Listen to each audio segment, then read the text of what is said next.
നവീൻ ബാബുവിന്റെ മരണത്തിൽ ഹൈക്കോടതി വീണ്ടും അന്വേഷണം വേണ്ട, CBI അന്വേഷണം വേണ്ട എന്ന് പ്രഖ്യാപിച്ചിരിക്കുകയാണ്. നേരത്തെ സിംഗിൾ ബെഞ്ചാണ് പ്രഖ്യാപിച്ചതെങ്കിൽ, ഉത്തരവിട്ടതെങ്കിൽ, ഇപ്പോൾ ഹൈക്കോടതി അപ്പീൽ കൊടുത്ത് ഡിവിഷൻ ബെഞ്ചും ആ വിധി അനുകൂലിച്ചിരിക്കുന്നു. അതായത് നവീൻ ബാബുവിന്റെ മരണത്തിൽ CBI അന്വേഷണം വേണ്ട എന്നാണ് ഹൈക്കോടതി വിധിയിലൂടെ, ഡിവിഷൻ ബെഞ്ച് വിധിയിലൂടെ പുറത്തു വന്നിരിക്കുന്നത്. ജസ്റ്റിസ് PB സുരേഷ് കുമാറും ജസ്റ്റിസ് ജോബിൻ സെബാസ്റ്റ്യനുമാണ് ഈ കേസ് പരിഗണിച്ചത്. ഇവിടെ പ്രത്യേകം ശ്രദ്ധിക്കേണ്ട കാര്യം, ഇതൊരു കൊലപാതകമാണെന്നും നവീൻ ബാബുവിന്റെ പോസ്റ്റ്മോർട്ടം നടത്തിയിട്ടില്ല, പരിയാരം മെഡിക്കൽ കോളേജ് പോസ്റ്റ്മോർട്ടം നടത്തിയിട്ടില്ലെന്നും അത് റീപോസ്റ്റ്മോർട്ടം ചെയ്യണമെന്നും അതിനുവേണ്ടി കൃത്യമായി പോരാടണമെന്നും പറഞ്ഞുകൊണ്ട് വീണാമണി എന്ന് പറയുന്ന ഒരു യുവതിയാണ് ആദ്യം രംഗപ്രവേശം ചെയ്തത്. അവർ കണ്ണൂരിൽ നിന്ന് ട്രെയിൻ മാർഗം പത്തനംതിട്ടയിലെത്തുകയും ആ പത്തനംതിട്ടയിലെത്തി മലയാളപ്പുഴയിലെത്തി വീട്ടുകാരെ ഈ കാര്യം അറിയിക്കുകയും ചെയ്തിരുന്നു. അന്ന് ആ വീട്ടുകാർ പാർട്ടിയെയാണ്, CPM-നെയാണ് വിശ്വസിച്ചത്. അന്ന് ചതിക്കപ്പെടുകയായിരുന്നു എന്ന് അവർക്ക് അറിയില്ലായിരുന്നു. അങ്ങനെ അവർ പൂർണ്ണമായി വിശ്വസിച്ചതിന്റെ പേരിൽ അന്ന് റീപോസ്റ്റ്മോർട്ടം ചെയ്യാൻ പറ്റിയില്ല. ആ ബോഡി തന്നെ കത്തിച്ചു കളഞ്ഞു, പ്രധാന തെളിവ് തന്നെ കത്തിച്ചു കളഞ്ഞു. പക്ഷെ ഇപ്പോൾ അന്ന് എന്താണോ വീണാമണി പറഞ്ഞത്, അതായത് ഇത് കൊലപാതകമാണ്, പോസ്റ്റ്മോർട്ടം നടത്തിയിട്ടില്ല എന്ന് പറഞ്ഞ കാര്യം പിന്നീട് അതേ കുടുംബം തന്നെ അതേ വിഷയം പറഞ്ഞുകൊണ്ട് ഹൈക്കോടതിയെ സമീപിച്ചപ്പോൾ ഹൈക്കോടതി ഇപ്പോൾ അതിന് അനുകൂലമായ നിലപാടല്ല ഉണ്ടായിരിക്കുന്നത് എന്നുള്ള ദുഃഖകരമായ കാര്യമാണ് നമ്മുടെ മുന്നിലുള്ളത്. ഇപ്പോൾ നമ്മോടൊപ്പം ഉള്ളത് വീണാമണിയാണ്. നമസ്കാരം വീണാമണി. നമസ്തേ സർ. എന്താണ് ഇപ്പോൾ CBI അന്വേഷണം ആവശ്യപ്പെട്ടുള്ള ഹർജി വീണ്ടും ഹൈക്കോടതി തള്ളിയിരിക്കുകയാണ്, എന്താണ് പറയാനുള്ളത് ഈ സന്ദർഭത്തിൽ? ബഹുമാനപ്പെട്ട നീതിപീഠം ഇത് തള്ളു എന്നത് ഞാൻ ആദ്യമേ തന്നെ പറഞ്ഞതാണ്. കാരണം ഇതിൻ്റെ നിൽക്കുന്നത് കേരള സർക്കാരാണല്ലോ. കേരള സർക്കാർ ഈ ബഹുമാനപ്പെട്ട ADM സാറിനെ കൊലപാതകത്തിന് കൂട്ടുനിന്ന പ്രതികളുടെ പട്ടികയിൽ 1-ാം സ്ഥാനത്താണല്ലോ ഈ CPM, കണ്ണൂർ ലോബിയ. അപ്പോൾ അവർ ഇത് പ്രോസിക്യൂട്ടറിനെ സ്വാധീനിച്ചിട്ട് തെറ്റായ രീതിയിൽ ഇൻഫർമേഷൻ അവിടെ കൊടുക്കുമ്പോൾ അവിടെ നമ്മുടെ നീതിപീഠത്തിന് വിധി എഴുതാൻ ശരിയായ രീതിയിൽ കഴിയില്ല. കാരണം ഒരുപക്ഷെ ആ ബഹുമാനപ്പെട്ട നീതിപീഠം അവരെയും കൊല്ലുമോ എന്നുള്ള ഭയം കൊണ്ടായിരിക്കാം ഇങ്ങനെ സത്യസന്ധമായ വിധി എഴുതാത്തത്.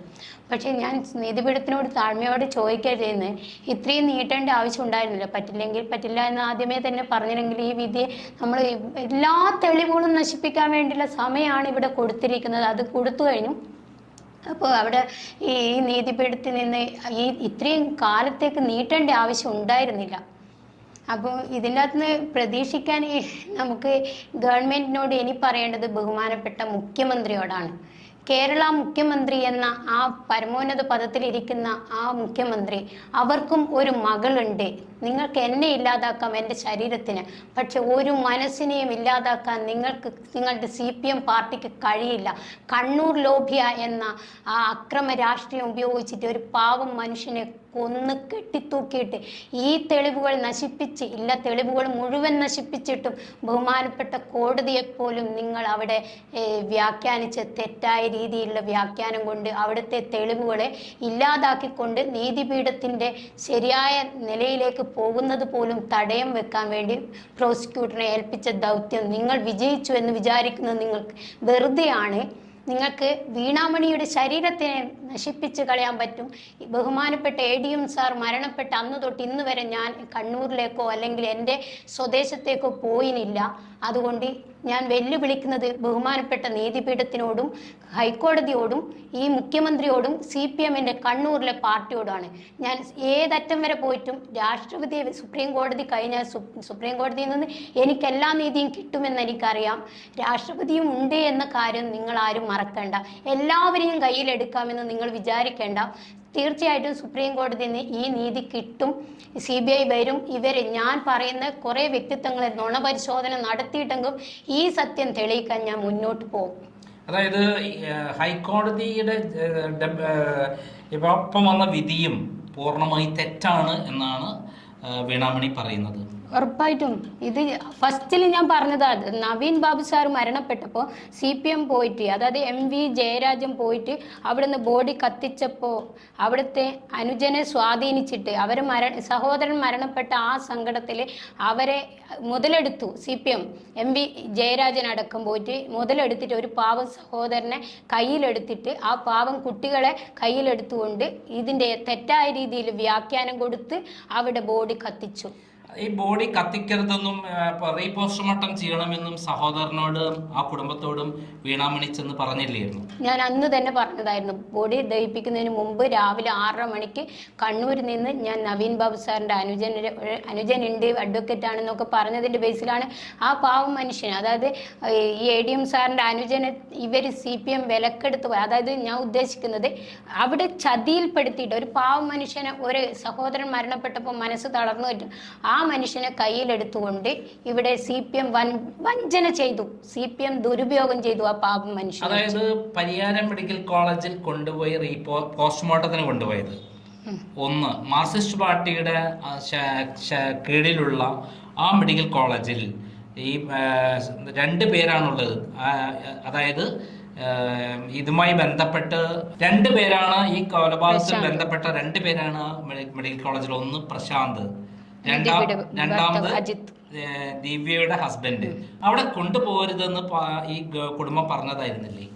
തീർച്ചയായിട്ടും അവർ വിളിച്ചു പറഞ്ഞിട്ടുണ്ടായിരുന്നു അവിടെ പോവേണ്ടെന്ന്. അപ്പോൾ ഞാൻ എല്ലാം നോക്കിക്കോളെന്ന് കലക്ടറുടെ ആ മറുപടിയും ഇത് ഇങ്ങനെ അവരെ ചതിച്ചു, അനുജനെയും ആ കുടുംബത്തിനെയും ചതിച്ചു. CPM ചതിച്ചിട്ട് വിശ്വാസവഞ്ചന ചെയ്തിട്ട് ഞങ്ങൾ എല്ലാം ഉണ്ട്. മന്ത്രി രാജനടക്കം പറഞ്ഞിരിക്കുന്നത് ഈ MV ജയരാജൻ്റെ, ഈ ഗോവിന്ദൻ മാഷിൻ്റെ, അതല്ലെങ്കിൽ ഇവിടുത്തെ കണ്ണൂർ ലോബിയുടെ CPMൻ്റെ ഗുണ്ടായുസം കൊണ്ട് അവിടെ തെറ്റിദ്ധരിപ്പിച്ചു അനുജനെ, ബഹുമാനപ്പെട്ട ADM സാറിന്റെ അനുജന. അത് മാത്രമാണോ ഒരു മാർക്സിസ്റ്റ് പാർട്ടിയുള്ള അന്ധമായിട്ടുള്ള വിശ്വാസം? അന്തം കമ്മി എന്ന് പറയുന്ന ഒരു വിഭാഗത്തിൽ പെട്ട ആളായി പോയി ഈ ബ്രദർ എന്ന് പറഞ്ഞാൽ അതല്ലേ ശരി?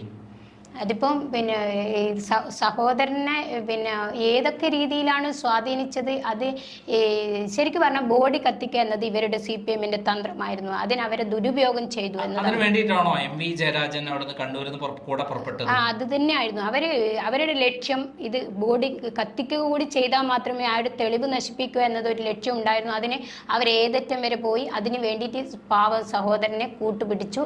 അവരതിൽ വിശ്വസിച്ചു പോയി, വീണുപോയി. അതായത് നടക്കുന്നത് പോലും അവർ വരുന്നതിന് മുമ്പ് നടത്തരുതെന്ന് ഇവർ ആവശ്യപ്പെട്ടിരുന്നില്ലേ? അങ്ങനെ തന്നെ ആയിരുന്നു കുടുംബം പറഞ്ഞിട്ടുണ്ടായിരുന്നു. അപ്പൊ ഇൻക്വസ്റ്റ് നടത്തിയതും അതേപോലെ തന്നെ പോസ്റ്റ്മോർട്ടം നടത്തുന്നിടത്തും കുടുംബം വേണം എന്നുള്ള, ബന്ധുക്കൾ വേണം എന്നുള്ളൊരു നിബന്ധന യഥാർത്ഥത്തിലില്ലേ? ഉണ്ട്, അത് ഒപ്പിട്ട് കൊടുക്കണം. അതായത് ഇവിടെ ഒരു കൊലപാതകം നടത്തി, ആസൂത്രിതമായി കൊലപാതകം നടത്തി, പാർട്ടി പറയുന്നത് തൂങ്ങി മരിച്ചാലും പിന്നെ ഈ തൂങ്ങി മരിച്ചില്ല എന്നത് പൊതുജനങ്ങൾക്ക് നന്നായിട്ട് അറിയാം. കേരളത്തിലെ ജനങ്ങൾ വിഡ്ഢികളൊന്നുമല്ല. അപ്പം അവിടുത്തെ ജനങ്ങളെ തെറ്റിദ്ധരിപ്പിച്ചു. എന്നിട്ട് അവിടുന്ന് പെട്ടെന്ന് ആ മുറിയിലേക്ക് ആരും കയറാതെ ബോഡി ആരുടെ ഒപ്പില്ലാതെ, അതായത് ബന്ധുക്കളുടെ ഒപ്പ് വേണം, അവരുടെ ബന്ധുക്കൾ ഒപ്പിടുന്നത് കൂടെ ബന്ധുക്കളുടെ സ്വാധീനത്തിൽ മുന്നിൽ വെച്ച് തന്നെ വസ്ത്രം അടിച്ചിട്ട് ഇതിൽ എന്തെങ്കിലും ദേഹോപദ്രവം ഏൽപ്പിച്ചിട്ടുണ്ടോ എന്ന് പരിശോധന നടത്തിയതിനു ശേഷമേ ആശുപത്രിയിലേക്ക് കൊണ്ടുപോകാൻ പാടുള്ളൂ എന്ന നിയമം കൂടി ഉണ്ടല്ലോ. അതായത് കണ്ണൂരിൽ നിന്ന് കഷ്ടപ്പെട്ട് രാത്രിക്ക് രാത്രി വീണാമണി ഇവിടേക്ക് മലയാളപ്പുഴയ്ക്ക് പത്തനംതിട്ടയിലേക്ക് വരികയും ആ കുടുംബത്തിനെ കാണുകയും ചെയ്തു. ഈ എന്ത് സാഹചര്യത്തിലാണ് അങ്ങനെ വീണാമണി കഷ്ടപ്പെട്ട് അന്ന് അവിടേക്ക് പോകാൻ കാരണം? തലേ ദിവസം, അതായത് ഒക്ടോബർ 2024 ബഹുമാനപ്പെട്ട ADM സാർ മരണപ്പെടുന്നത്.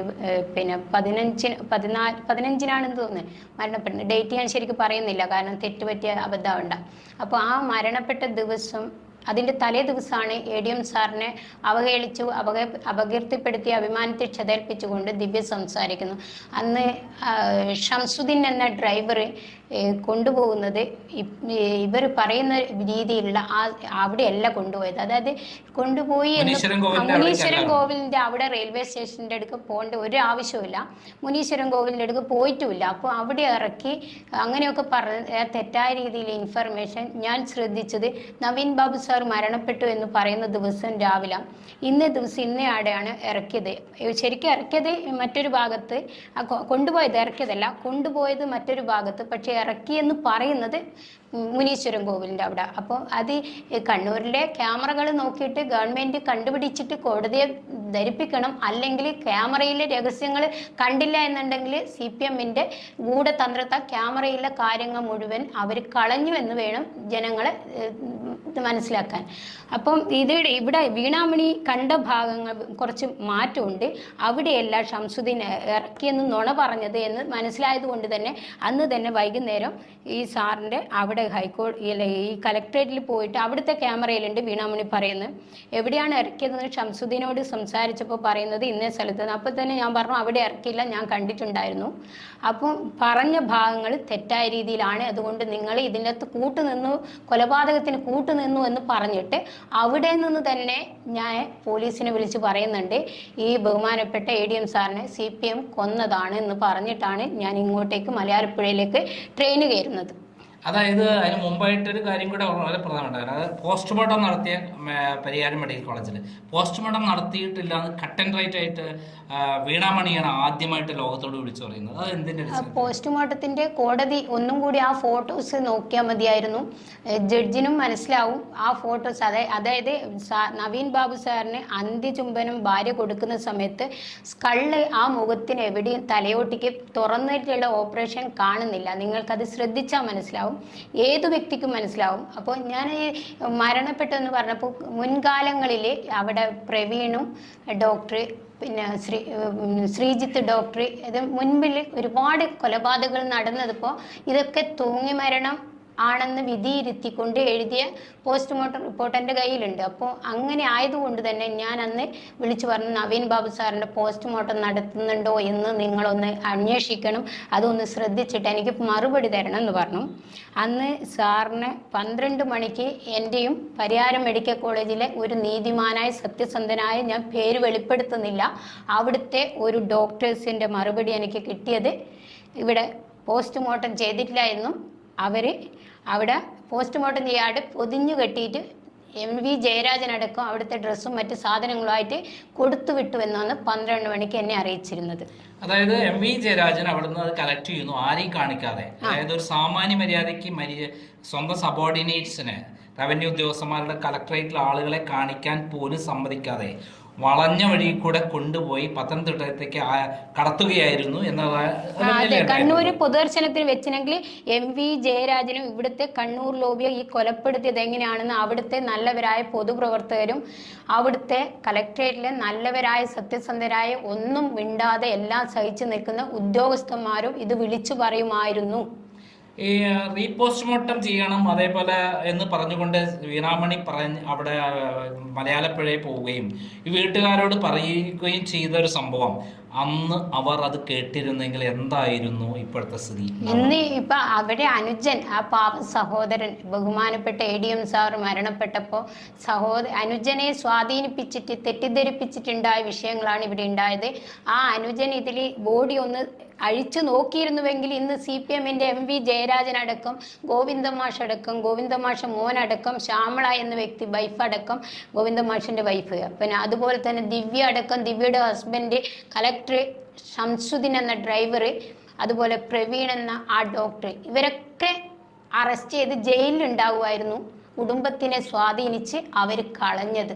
ഈ പോസ്റ്റ്മോർട്ടം നടത്തിയിരുന്നെങ്കിൽ, അതായത് വീണാമണി തൻ്റെ പൂർവ്വം ആ വീട്ടിൽ ഒറ്റയ്ക്ക് ചെന്ന് ഒരു പെൺകുട്ടിയായിട്ട് പോലും അവിടെ ചെന്ന് സത്യത്തിന് വേണ്ടി, നീതിക്ക് വേണ്ടി ആ ADMന്റെ നവീൻ ബാബുവിന്റെ കൊലപാതകം തെളിയണമെന്ന ഉദ്ദേശത്തോടു കൂടി ആ വീട്ടിൽ ചെന്ന് സധൈര്യം അവരോട് റിക്വസ്റ്റ് ചെയ്തപ്പോൾ അതിനെ പൂർണ്ണമായും അവഗണിച്ചതാണ് ഈ ഇത്രയും പിന്നെ ഹൈക്കോടതി പോലും തിരിച്ചടികൾ കിട്ടേണ്ടി വന്നിരിക്കുന്നത്. ഹൈക്കോടതി പോവേണ്ട ആവശ്യം കോടതിയിലെ പോകേണ്ടി വരില്ലായിരുന്നല്ലോ. ഇപ്പൊ ഇവരന്ന് ആ ബോഡി ഒന്ന് അഴിച്ചു നോക്കി സെർച്ച് ചെയ്ത് കുളിപ്പിച്ച് ഇത് ഒന്നും കൂടി മര്യാദയ്ക്ക് ഒരു പോസ്റ്റ്മോർട്ടം ഏത് ഹോസ്പിറ്റലിനും ചെയ്യാം. എന്നോടന്ന് നവീൻ ബാബു സാറിന്റെ അനുജൻ പറഞ്ഞത് എല്ലാ സ്ഥലവും CPM ഭരിക്കുന്നതല്ലേന്ന്.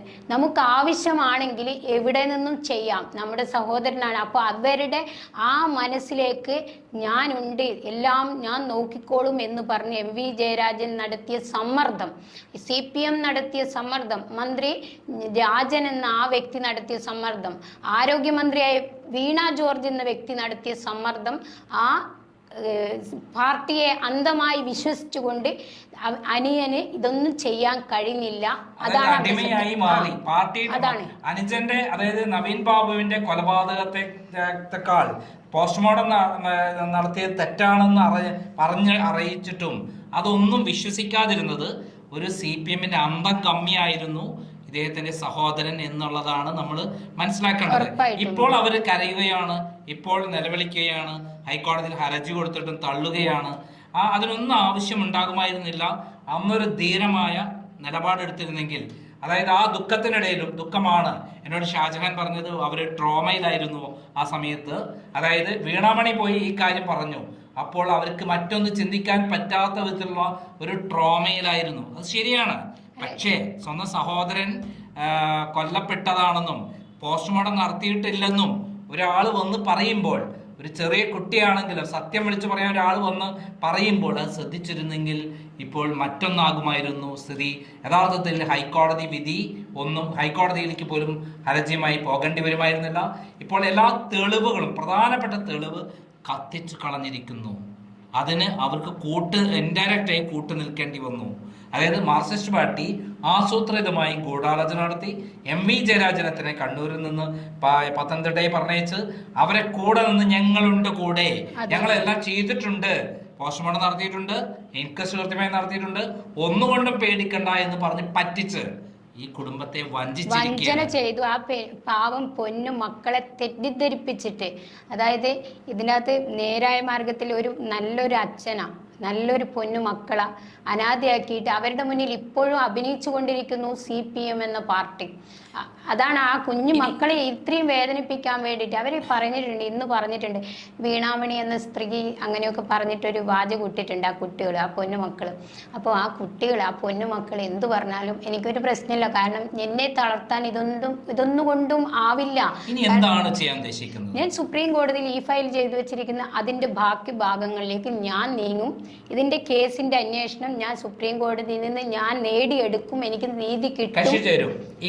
ഇവരിപ്പുറം കേസ് ഞാൻ കക്ഷിയായിരുന്നില്ല, അല്ലാതെ തന്നെ എനിക്ക് കൊടുക്കാം. അതായത് കാരണം നവീൻ ബാബു സാർ പറ്റും. ഒരു വ്യക്തി മരണപ്പെട്ട സംഭവം കൊലപാതകം, ആസൂത്രിത കൊലപാതകമാണെന്ന് പൂർണ്ണ ബോധ്യം ഉണ്ടെങ്കിൽ നമ്മളുടെ കയ്യിൽ ഒരുപാട് തെളിവുകളുണ്ട്. നമുക്ക് ഏത് കോടതിയെ സമീപിച്ചും ആ തെളിവ് നിരത്തുമ്പോൾ നമുക്ക് നീതി കിട്ടും എന്ന പൂർണ്ണ വിശ്വാസം എനിക്കുണ്ട്.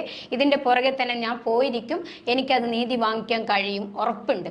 അപ്പൊ ഇവിടെ പരാജയപ്പെടുന്നില്ല. സമൂഹത്തിന്റെയാണ്. മരണപ്പെട്ട ഏതൊരു വ്യക്തിയും ആസൂത്രിതമായി കൊലപാതകം നടത്തിയ നവീൻ ബാബു സാർ ഈ സമൂഹത്തിൻ്റെതാണ്, അവരുടെ ഭാര്യയുടെയും മക്കളുടെയും മാത്രമല്ല എന്ന് കൂടി ഓർമ്മിപ്പിച്ചുകൊണ്ട് ഞാൻ ഇതിന്റെ മുന്നിൽ തന്നെ പോയി ഞാൻ നീതി വാങ്ങിച്ചു. എന്തായാലും വീണാമണിയാണ് തുടങ്ങി വെച്ചത്. വീണാമണിയാണ് സധൈര്യം വിളിച്ചു പറഞ്ഞത് ഒരു കൊലപാതകമാണെന്ന്. അതേപോലെ പോസ്റ്റ്മോർട്ടം നടത്തിയിട്ടില്ല എന്ന് ഇപ്പോൾ ഹൈക്കോടതി വിധി എതിരായി വരുമ്പോൾ ആ കുടുംബം എന്താണോ വീണമണി പറഞ്ഞത് അത് പറഞ്ഞുകൊണ്ട് ഹൈക്കോടതിയെ സമീപിക്കുമ്പോൾ ആ വിധി എതിരായി വരുമ്പോൾ വീണാമണി തന്റെ ഇടപൂർവ്വം പറയുകയാണ്, ഞാൻ സുപ്രീം കോടതിയെ സമീപിക്കും. സുപ്രീം കോടതിയിൽ ഓൾറെഡി സമീപിച്ചു കഴിഞ്ഞ് ഇമെയിൽ വഴി അയച്ചിട്ടുണ്ട്. അത് ഫയൽ ചെയ്തിട്ടുണ്ട്. ഞാൻ ഫൈറ്റ് തുടരും, നീതി വാങ്ങി കൊടുക്കുന്നവരെ പോരാടും എന്നാണ് വീണാമണി പറഞ്ഞിട്ടുള്ളത്. നന്ദി, നമസ്കാരം.